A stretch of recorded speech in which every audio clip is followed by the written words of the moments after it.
So today we're going to look at all the cities and venue that is going to host the World Cup in 2026 after yesterday FIFA announced the 16 cities that is going to host the World Cup in 2026, and there was definitely some surprising inclusion but also some surprising snubs, and in fact there was more talks in terms of the cities that was snubbed out of hosting World Cup game than some of the surprise inclusion that made it to the final cut of hosting World Cup games in 2026.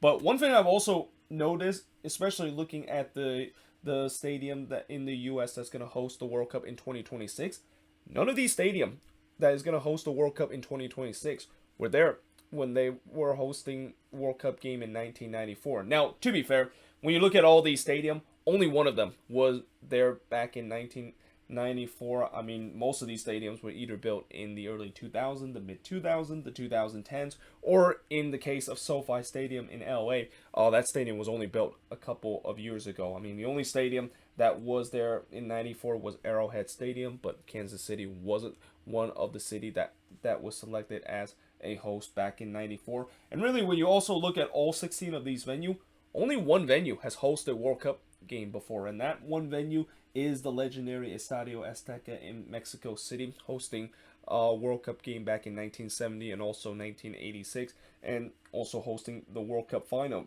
in both of those World Cup edition in Mexico. So yeah, most of these stadiums are going to be very new in terms of hosting World Cup games, and it's going to be interesting to see how they're going to do. And also, not to mention, most of these stadium is going to be NFL stadium, which is why there's definitely going to be a lot of discussion of how these NFL stadium, especially the ones that have turf, how they're going to decide to just lay out the grass turf for these World Cup games, because you cannot have artificial turf when the World Cup is going to happen in 2026. And in some cases, as I'll talk about throughout this video, looking at each of these stadiums, some of these stadiums have very narrow pitches, and that the configuration is just not big enough to host World Cup game. And we'll definitely talk about that as we go through some of these cities. But let us actually first talk about Mexico, because I think this is going to be relatively quick in terms of talk about the cities that's going to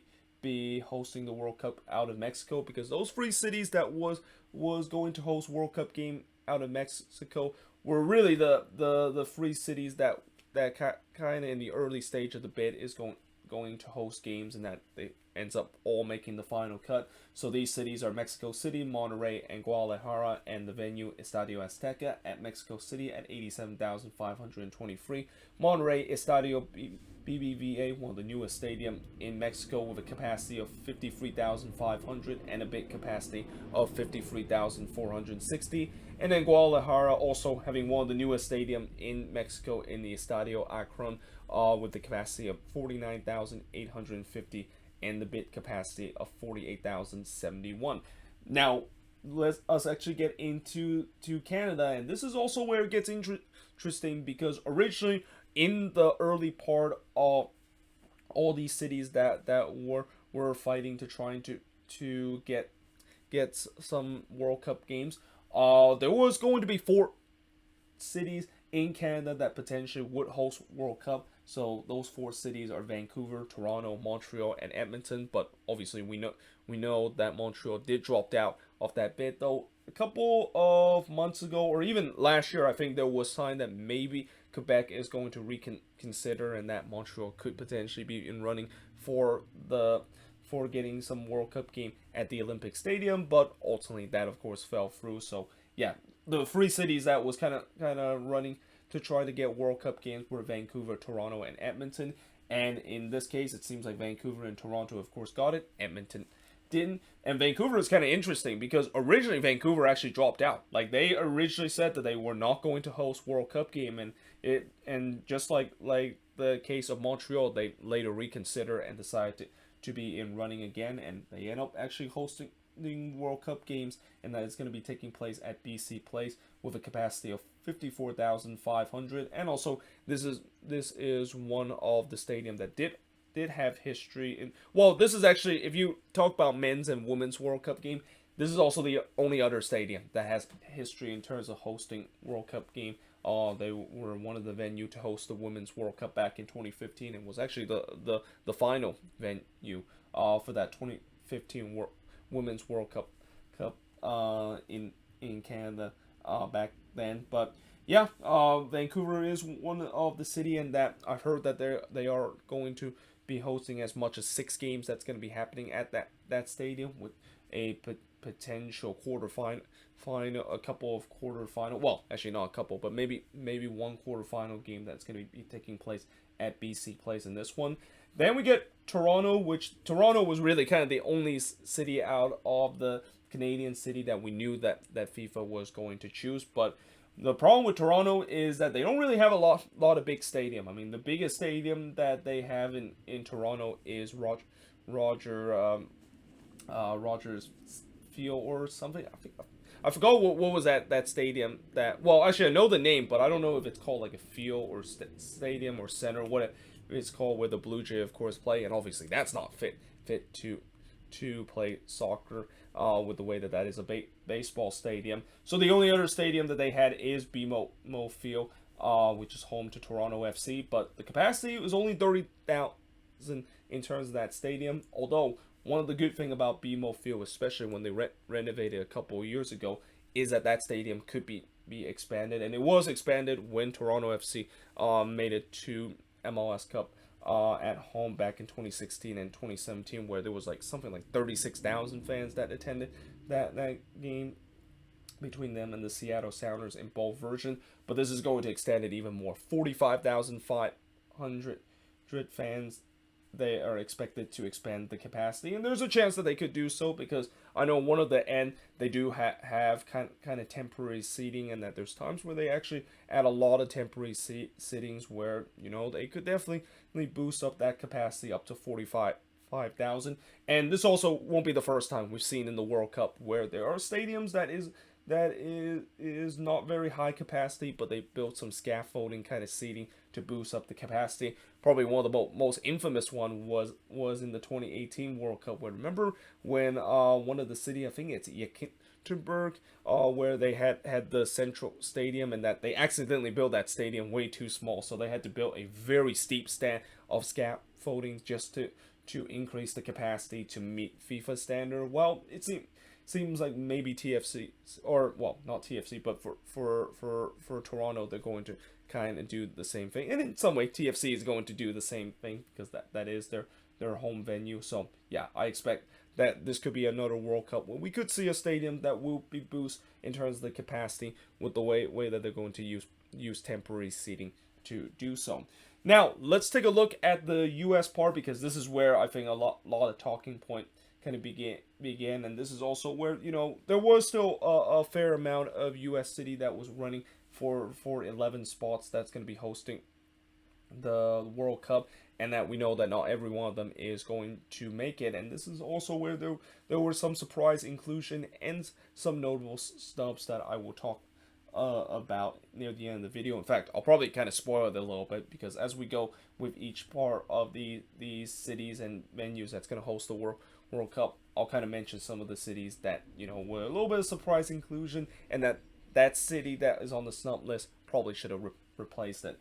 So we start off with the first one, which is New York and New Jersey, and that of course is going to be in MetLife Stadium. I like how the fact that they said New York and New Jersey, even though it's pretty obvious that stadium is in New Jersey. But I guess for marketing reason, they're trying to fool people, the fact that MetLife Stadium is in the New York area, which it is in the New York area, but it's not actually in New York State, but instead in New Jersey. And yeah, I wonder how they're going to deal with the traffic situation, because I know from what I've heard, a lot of people that have been to MetLife Stadium, especially Giants fans and Jets fans that go watch their team play, it is an absolute nightmare to trying to get there. Like, there really isn't.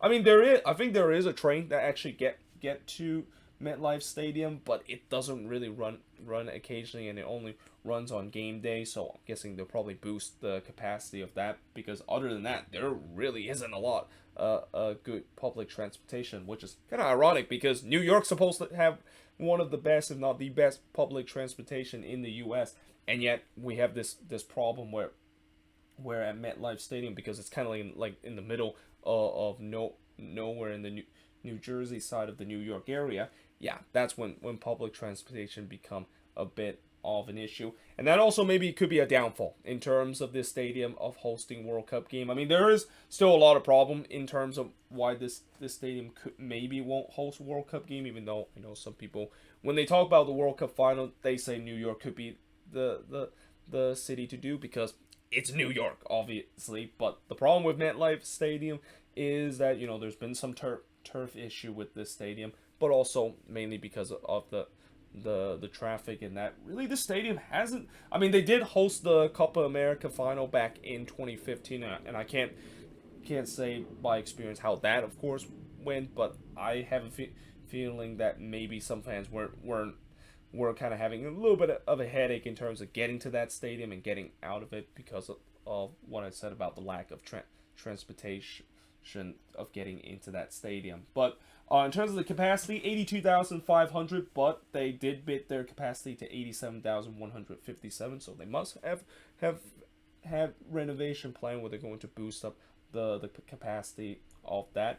Then we got Dallas, which is going to be at AT&T Stadium, aka Jerry World, as the capacity is going to be 80,000, but we know Jerry World can go as high as 105,000, and their big capacity is actually going to be 92,987. And there's even some that say that Dallas could be a World Cup final city because AT&T Stadium and Jerry World is a state of the art stadium, and it would be fitting to host a World Cup final there. But again, the reason why I don't think it's going to happen is because Dallas is not considered one of those cities that I don't think everyone will want to just know or just want to visit as a city that could or a city to visit there because I mean, I've never been to Dallas myself, so this don't take this too serious, but I've heard people said that Dallas is kind of really boring, and that the only thing that kind of makes great about why the city got a chance to host World Cup game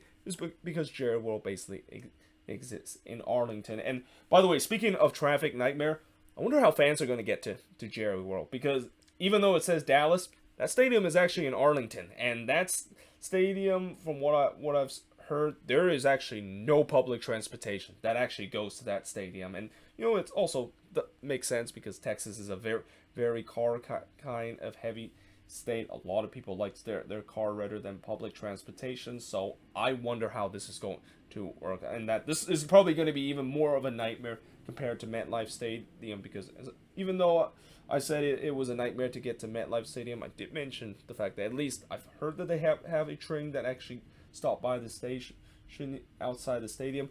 In the case of AT&T Stadium, that is not the case. So there probably is going to be a lot of shuttle that actually get to the stadium, because unless they decide to build a new line that goes to AT&T Stadium, there's going to be no train or buses that will go there. Or, well, I think there's going to be buses, but they need to think about maybe creating a bus line where they can get fans from downtown Dallas to AT&T Stadium, because other than that, I think that's going to be an absolute nightmare for a lot of people, and especially for fans that are in the European kind of base area, and that when Europeans come to the U.S., that's also kind of a discussion about how is this World Cup going to expose how bad the public transportation is in the U.S., because we know that the U.S. has always been a country that's lacked that public transportation, and it's been way behind in terms of our European counterpart.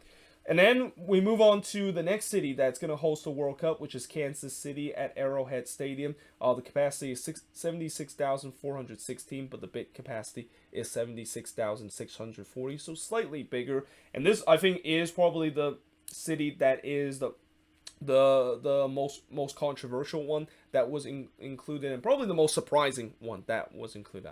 I don't think controversial is the right word, but more like the most surprising one that is included, because a lot of people didn't think that Kansas City was going to get it, and especially when I'll talk about in the snub list, many people feel like Denver should have got it rather than Kansas City. And Arrowhead Stadium is going to be the oldest venue out of all these U.S. venue that is going to be host the World Cup in 2026. And even though Arrowhead Stadium, that stadium has stood against the test of time, even though it was built in the 70s, it still looked like a very good stadium.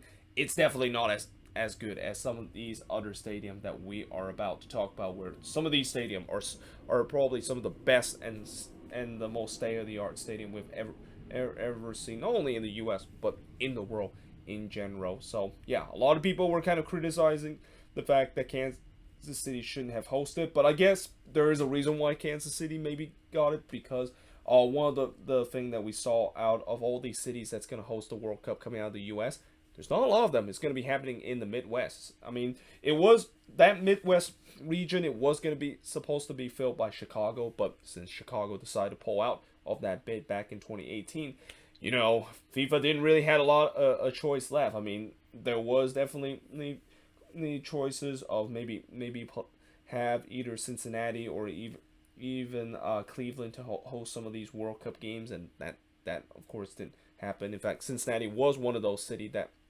were approaching the final cut of making it to host World Cup game, but ultimately they weren't able to make it to the final cut. So I guess FIFA just used this as a way to show that, hey, at least we do care about the Midwest region, even though most of these stadium is going to be either on the West Coast or it's going to be on the East Coast, and also some of the stadium is going to be in Texas too, which the next stadium I'm going to talk about is also going to be in Texas, which is Houston NRG Stadium with a capacity of 72,220. And one of the thing that is also interesting coming into when they decided to choose the U.S. cities and venue that's going to host the World Cup in 2026 is that there's a lot of people talk about how only one of these Texan city is going to get it. Some was debating whether Dallas or Houston is going to get it. I mean, some said Dallas, some said Houston, but in the end, we got both. All of them being made it to the final cut, and Houston, of course, is the other one, as that one is going to be at NRG Stadium. 72,220 is the capacity that stadium is going to have. And then we move on to Atlanta with MercedesBenz Stadium with the capacity at 71,000, but the big capacity is 73,000, and it is expandable all the way up to 83,000. Now, a lot of the reason why I think Atlanta were able to be selected as a World Cup city and one of the venue is not just because Mercedes-Benz Stadium is probably one of the most state-of-the-art stadium in the U.S., and maybe you could argue between them and SoFi Stadium as two of the most state-of-the-art stadium in the U.S., but also when Atlanta United came into the league and really kind of built that soccer culture in Atlanta, it really kind of excel and pretty much put Atlanta on the map in terms of a city that could potentially host the World Cup in the future. So yeah, I think with both of those combinations, this is why Atlanta really kind of shot up the list of hosting some World Cup game, because I think if Atlanta still had the Georgia Dome and if Atlanta United didn't come into the league, there was no doubt that I don't think FIFA is going to select Atlanta as one of the cities that is going to host the World Cup in 2026. Now, moving on, in the next city, we got Los Angeles that will be taking place at SoFi Stadium. I mean, LA was basically a shoot-in. Like, between them and New York, LA was basically a shoe-in, in that they're pretty much, I think, in my opinion, the favorites of hosting the World Cup final. I mean, the 94 World Cup final was in the LA area in Pasadena in the Rose Bowl. And that was also kind of a debate, too, of the fact that when LA does get to host World Cup games, is it going to be at SoFi, or is it going to be at the Rose Bowl, or is it going to be at both? Because some people say that it was going to be at both stadium, but ultimately they decided that SoFi Stadium is going to be the place at 70,240, and the big capacity is going to be, well, actually, this is not the big capacity. This was actually the expanded capacity there, where they can expand it all the way up to 100,240 fans in the stadium. And, one of the other things that I will say about SoFi Stadium is that we've already heard the news that SoFi Stadium, the pitch is way too narrow in terms of hosting a World Cup game. And I'm pretty sure that they'll eventually figure it out. I mean, I will be shocked the fact that they won't figure it out, and that maybe SoFi Stadium could be stripped off their right, because we're talking about a stadium that is the most expensive stadium in the world, and the stadium that, along with Mercedes-Benz Stadium, probably the most modern and most technological stadium out of all of these stadiums that's going to be hosting the World Cup in 2026. So there is no way in the world that I think SoFi is going to strip their rights. But again, they need to figure out in terms of the pitch size, because it is still shocking the fact that when Stan Kroenke built the stadium, they were definitely consider hosting some World Cup game, but did he not know that if you're going to host World Cup game, you can't build like a stadium like that? How narrow that stadium is, and how that stadium looked like it only fits for football instead of actually fitting for soccer. But like I said, they'll have a couple of years to trying to figure out and remodel the configuration in a way that stadium can host World Cup game. And also, it's going to be interesting to see this August when SoFi Stadium is going to host a couple of those League Cup showcase games between Club America and Chivas playing against LAFC and LA Galaxy. How it's going to be interesting to see how that's going to play out, because SoFi Stadium, out of all of the stadium, it's kind of surprising that SoFi Stadium has never hosted a soccer event, and that this August will be the first time in that League Cup showcase that SoFi Stadium is going to host some soccer games. And then we look at the next city, and that next city is Philadelphia. That's going to be at Lincoln Financial Field, capacity 69,736, and the big capacity at 69,328. Some people were kind of surprised that Philly gets the nod there, but I kind of felt like Philly was going to get the nod. I think FIFA was always going to have the three major city in the Northeast corridor to be in the World Cup. I mean, those two cities include Philadelphia, New York, and Boston. And as I'll talk about a little bit later, Boston also was one of those cities, and probably equally as most surprised to be included in that list. But then we go to Seattle and at Lumen's Field, and Seattle was also one of those cities that was kind of on the edge of maybe hosting the World Cup and maybe not, but in the end they did get it. And I think the big part of why Seattle, of course, gets it isn't because of the soccer culture in the Cascadia region, but mainly because Lumen's Field is in a perfect location. I mean, I've been there back in February, and I can attest that how great the location is and how close it is from downtown. And it also helps the fact that they have great transportation too. Like, one of the things that I'll talk about with most of these stadium is the fact that most of these stadium, they need to figure out in terms of the public transportation situation.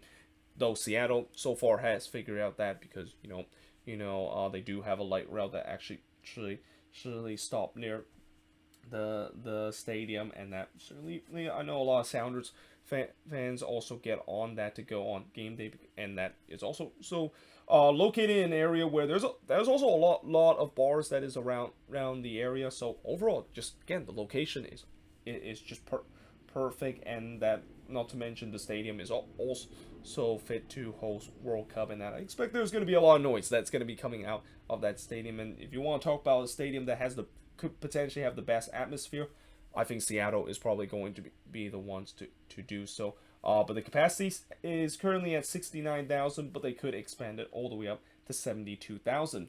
And then we got San Francisco Bay Area, which is going to be taking place at Levi Stadium. Again, this is another city, another venue that I think it was kind of a shoe-in that it was going to happen. I mean, I did say before that there were a little bit of a hesitancy a couple years ago, where I think I did talk about in one of the News of the Week episode that maybe Levi Stadium wasn't going to host World Cup game, but I feel like that there was never going to be a doubt, and that indeed it is going to be the case, as the capacity 68,500, but the bit book capacity can go up to 70,909, and they can expand it all the way up to 75,000. And talk about transportation going to Levi Stadium. I mean, it's not as bad as what some people have said. I know there's been a lot of people that's criticized the public transportation at Levi Stadium, but just like Seattle, they also do have a light rail that goes from the stadium to Mountain View, and that there's also the light rail station is right next to the Caltrain station, where you can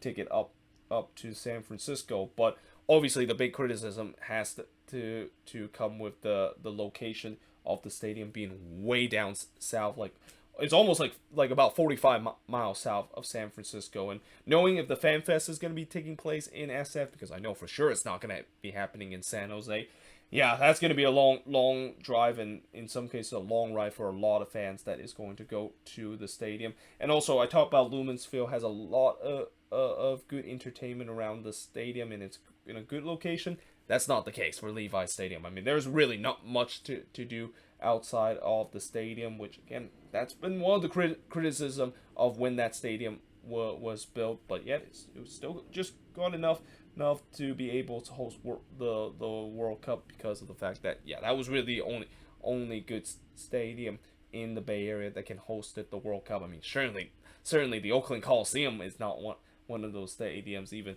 if they do have the capacity to do so.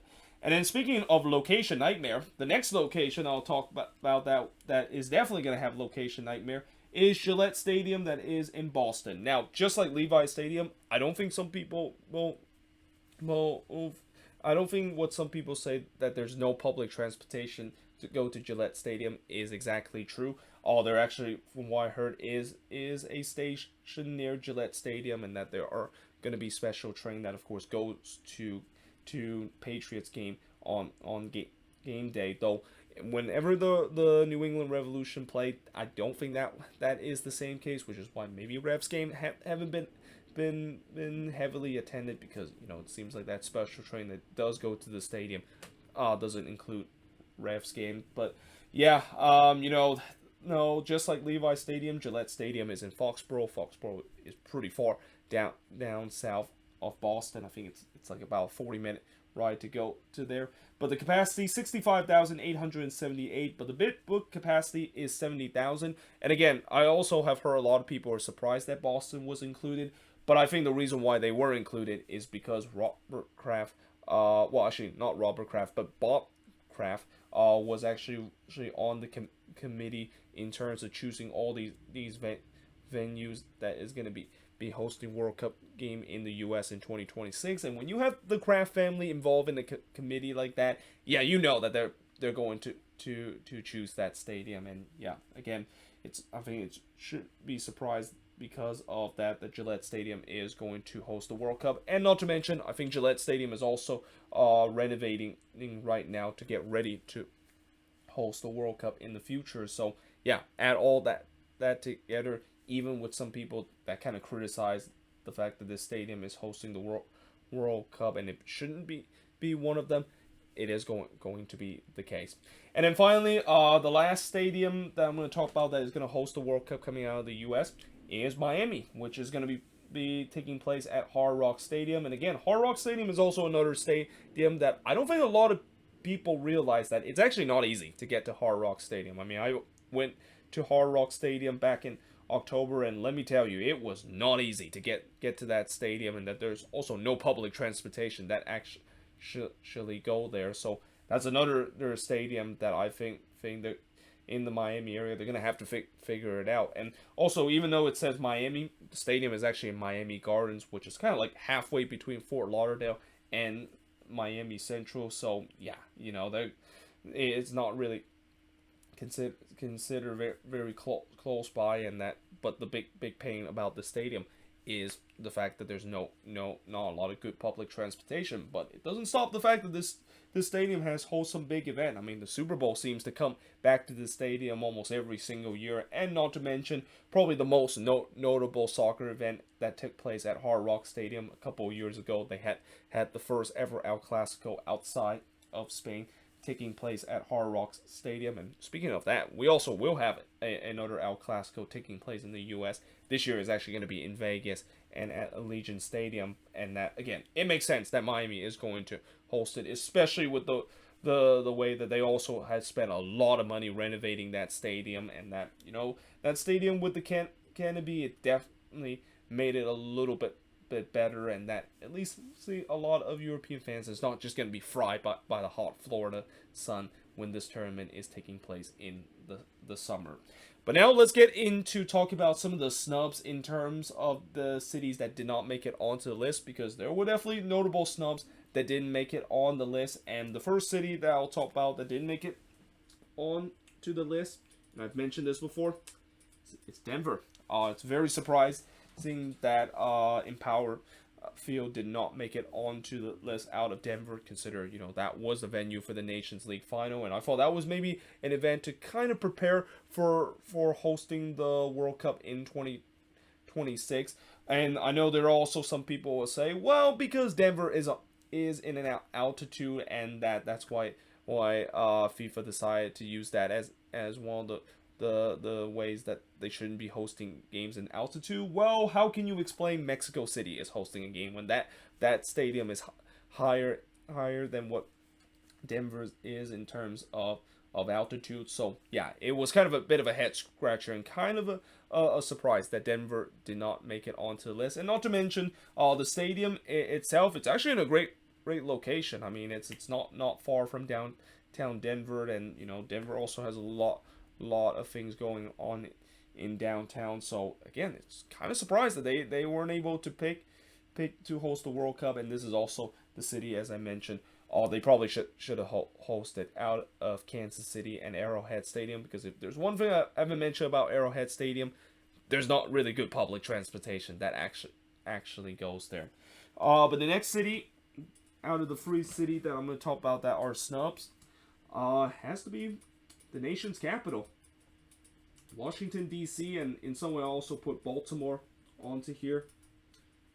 Okay, let me see if might have spelled Baltimore wrong, but yeah, there was definitely surprised to see that the DC area and Baltimore was not going to host any World Cup game. In fact, they actually had a World Cup kind of venue selection party down in the DC area, and they even show a picture of a lot of fans that was kind of in despair, and even some that was very pissed off the fact that their city was not chosen to host the World Cup. And I think this is also the first World Cup since, I think, back in the 70s, when I remember the World Cup was in West Germany and how they didn't host it in the capital city. And remember back then the capital of West Germany was not Berlin, as what people would thought. It was actually in Bonn, which is pretty close to Cologne. Though even then they actually had a World Cup game in Cologne. So in some way, even though the capital city didn't host it, at least it was kind of nearby. And it feels like this was going to be the same case again. I mean, Baltimore was going to host game. M&T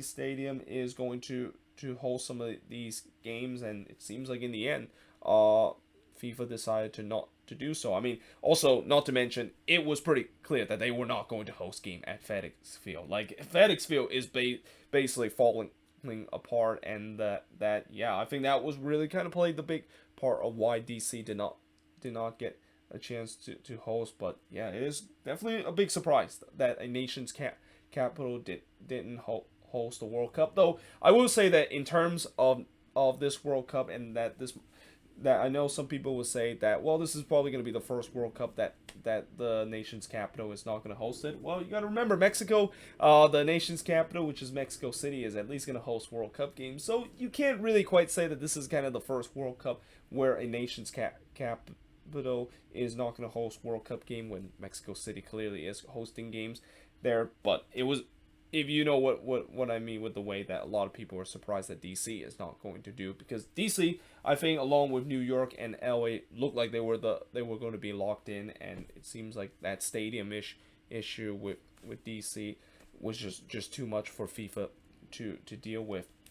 And then finally, the last city that I'll talk about that got snubbed is the Canadian city of Edmonton.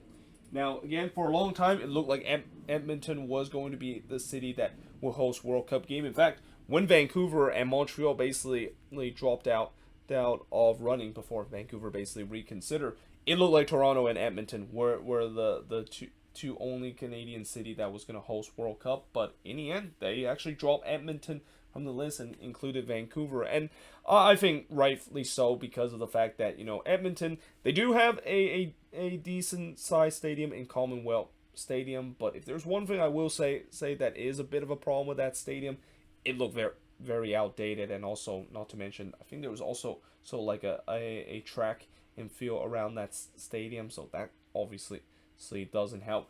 But not to mention, I think Edmonton, from what I heard, that they decided to do something very crazy, and that is they want to ask FIFA if they can host at least 10 World Cup games, which, yeah, that I think that's kind of like if they were under the 60, 10, and 10 kind of setup that they originally would do, which, you know, the US hosting 60 games and Canada and Mexico hosting 10 game each. That means that Edmonton will basically host all those games that Canada is going to do, which we knew that was not going to happen, and I think that kind of plays a part of why Edmonton in the end did not get the World Cup. But yeah, you know, I think the only thing that is kind of a surprise and why I added onto the list is that for a while it seems like they were for sure locked to be do so, because of the fact that it was just down to Toronto and Edmonton as the two cities that still it is holding their bids in terms of hosting the World Cup in 2026. But in the end, it's Toronto and Vancouver the one to do so, and not at Edmonton that did not make it to the final cut. But either way, hope you guys enjoyed this video. If you do, make sure you guys leave a like, smash the subscribe button. I know it was a relatively long one, but I want to look at it in terms of all these stadiums that is going to be hosting the World Cup and kind of do some analysis in terms of looking at. But let me know in the comments below, what do you think of the 16 venues and cities that's going to host the World Cup in 2026? Is there some that you think should not have hosted the World Cup, or is there some, including the snubs out there, that probably should have hosted the World Cup in 2026? And you can even include some of those cities that kind of pull out the bid. So cities like Chicago and Las Vegas are two of the latest cities that pull out of their bid, despite the fact that there was cases that they could be hosting the World Cup in 2026. But yeah, either way, hope you guys enjoyed this video. If you do, make sure you guys do like, smash the subscribe button, and yeah, I of course will see you guys next time.